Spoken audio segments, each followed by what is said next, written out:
হাসিনা পরবর্তী সময়ে মোহাম্মদ ইউনূসের নেতৃত্বে বাংলাদেশের অন্তর্বর্তী সরকারের আমলে ভারতের শত্রু দেশ বলে পরিচিত পাকিস্তানের সঙ্গে সখ্যতা বেড়েছে। ভারতকে এড়িয়ে পাকিস্তানের সঙ্গে সুসম্পর্ক গড়ে তুলে আগ্রহী হয়েছেন অন্তর্বর্তী সরকারের উপদেষ্টারা।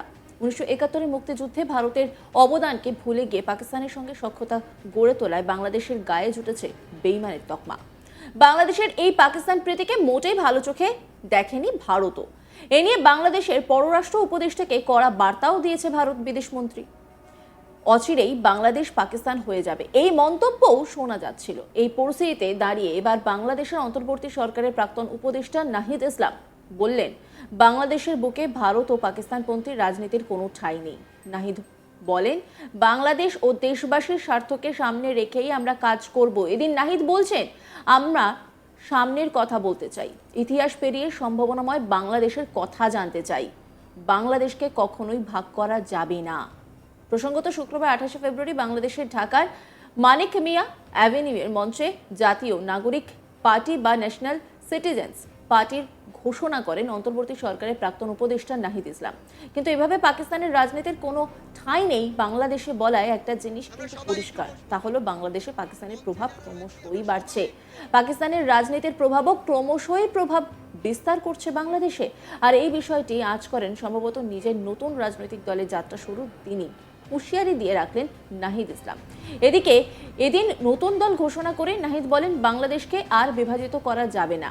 একই সঙ্গে তিনি বলেন, ভারত ও পাকিস্তানপন্থী রাজনীতির কোনো ঠাঁই নেই। এদিন নাহিদ বলেন যে বাংলাদেশ ও দেশবাসীর স্বার্থকে সামনে রেখেই আমরা কাজ করব। আমরা সামনের কথা বলতে চাই, ইতিহাস পেরিয়ে সম্ভাবনাময় বাংলাদেশের কথা জানতে চাই। বাংলাদেশ কখনোই ভাগ করা যাবে না। কি বলেছেন তিনি, শোনাব আপনাদের। জুলাই গণঅভ্যুত্থানে ছাত্র জনতার মধ্য থেকে স্লোগান উঠেছিল, তুমি কে আমি কে, বিকল্প বিকল্প। আজকে সেই বিকল্পের জায়গা থেকে নতুন রাজনৈতিক দলের আত্মপ্রকাশ ঘটেছে। আমরা মনে করি বাংলাদেশে যে বিভাজনের রাজনীতি তৈরি করে বাংলাদেশের জনগণকে দুর্বল করে রেখে রাষ্ট্রকে দুর্বল করে রাখার যে ষড়যন্ত্র তৈরি হয়েছিল, সেই ষড়যন্ত্র আমরা জুলাই গণ অভ্যুত্থানে সকলের ঐক্যের মাধ্যমে ভেঙে দিয়েছি। আমরা আজকের এই মঞ্চ থেকে শপথ করতে চাই যে বাংলাদেশকে আর কখনোই বিভাজিত করা যাবে না। বাংলাদেশে ভারতপন্থী পাকিস্তানপন্থী কোনো রাজনৈতিক ঠাঁই হবে না। আমরা বাংলাদেশকে সামনে রেখে, বাংলাদেশের জনগণের স্বার্থকে সামনে রেখে সকলে ঐক্যবদ্ধভাবে রাজনীতি এবং রাষ্ট্র বিনির্মাণ করব। আমরা হাজার বছরের ঐতিহাসিক পরিক্রমায় বঙ্গীয় বদ্বীপের জনগোষ্ঠী হিসেবে এক সমৃদ্ধ স্বকীয় সংস্কৃতি নিয়ে দাঁড়িয়ে আছি। প্রায় 200 বছরের ব্রিটিশ ঔপনিবেশিক শাসনের বিরুদ্ধে দীর্ঘ লড়াইয়ের পর 1947 সালে পাকিস্তান রাষ্ট্রের পতন ঘটে।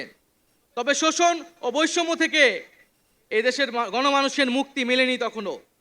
ফলে দীর্ঘ 23 বছরের সংগ্রামের ধারাবাহিকতায় 1971 সালে মহান মুক্তিযুদ্ধের মাধ্যমে লাখো শহীদের রক্তের বিনিময়ে স্বাধীন বাংলাদেশ রাষ্ট্রের জন্ম হয়। কিন্তু স্বাধীনতার পর দীর্ঘ সময় ধরে বাংলাদেশের জনগণকে বারবার গণতন্ত্রের জন্য লড়াই করতে হয়েছে। 1990 সালে ছাত্র জনতার বুকের তাজা রক্ত দিয়ে সামরিক স্বৈরাচারকে হটিয়েছে।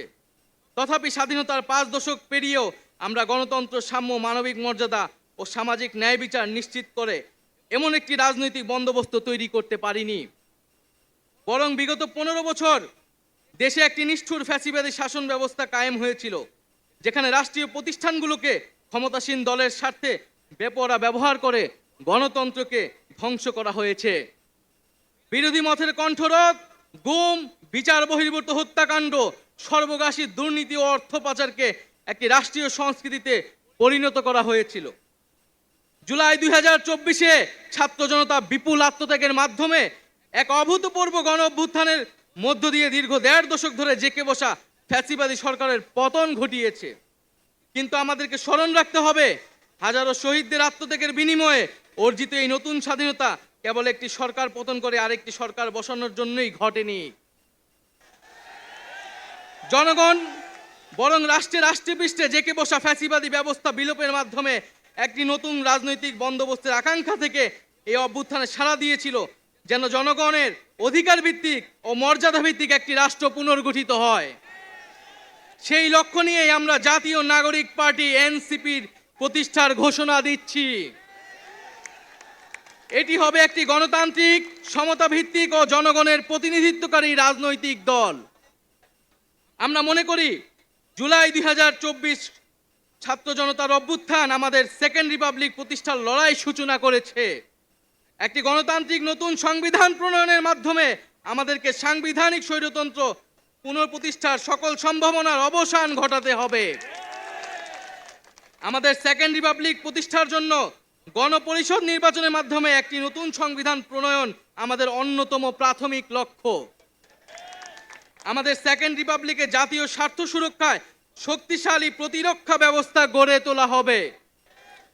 ভেঙে পড়া রাজনৈতিক, সামাজিক, অর্থনৈতিক ও সাংস্কৃতিক প্রতিষ্ঠানগুলো পুনরায় গড়ে তোলা ও তাদের গণতান্ত্রিক চরিত্র রক্ষা করা হবে আমাদের রাজনৈতিক অগ্রাধিকার। এর মধ্য দিয়ে কেবল আমরা একটি পরিপূর্ণ গণতান্ত্রিক রাষ্ট্র হিসেবে আবির্ভূত হতে পারব। আমরা এমন একটি রাজনৈতিক সংস্কৃতির বিকাশ চাই যেখানে সমাজে ও রাষ্ট্রের সর্বস্তরে বিভেদের বদলে ঐক্য, প্রতিশোধের বদলে ন্যায় বিচার এবং পরিবারতন্ত্রের বদলে মেধা ও যোগ্যতার মানদণ্ড প্রতিষ্ঠিত হবে। আমাদের রাজনীতিতে দুর্নীতি ও স্বজনপ্রীতির কোনো স্থান হবে না। আমাদের সেকেন্ড রিপাবলিকের সমাজের পিছিয়ে পড়া জনগোষ্ঠীর কণ্ঠস্বরকে মূলধারায় তুলে আনা হবে। আমাদের রিপাবলিকের সাধারণ মানুষ, একমাত্র সাধারণ মানুষই হবে ক্ষমতার সর্বময় উৎস। তাদের সকল ধরনের গণতান্ত্রিক ও মৌলিক অধিকারের শক্তিশালী সুরক্ষাই হবে আমাদের রাজনীতির মূল মন্ত্র। আমরা রাষ্ট্রে বিদ্যমান জাতিগত, সামাজিক, লিঙ্গীয়, ধর্মীয় আর সাংস্কৃতিক মূল্যবোধ ও বৈচিত্র্য রক্ষার মাধ্যমে একটি বৈচিত্র্যপূর্ণ ও সমৃদ্ধ সমাজ বিনির্মাণ করতে চাই।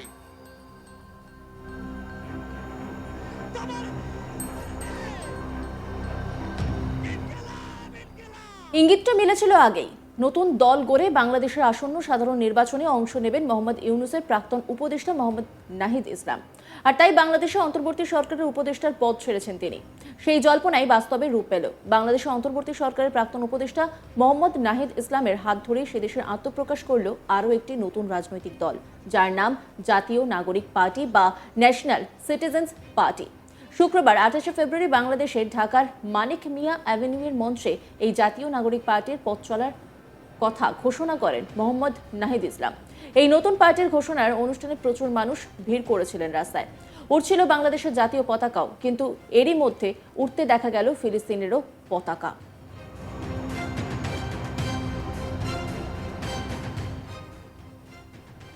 অন্যান্য খবরের আপডেটের জন্য অবশ্যই নজর রাখুন আজ তাক বাংলার ইউটিউব স্ট্রিমিংয়ে। লাইক, কমেন্ট, শেয়ার এবং সাবস্ক্রাইব করতে ভুলবেন না।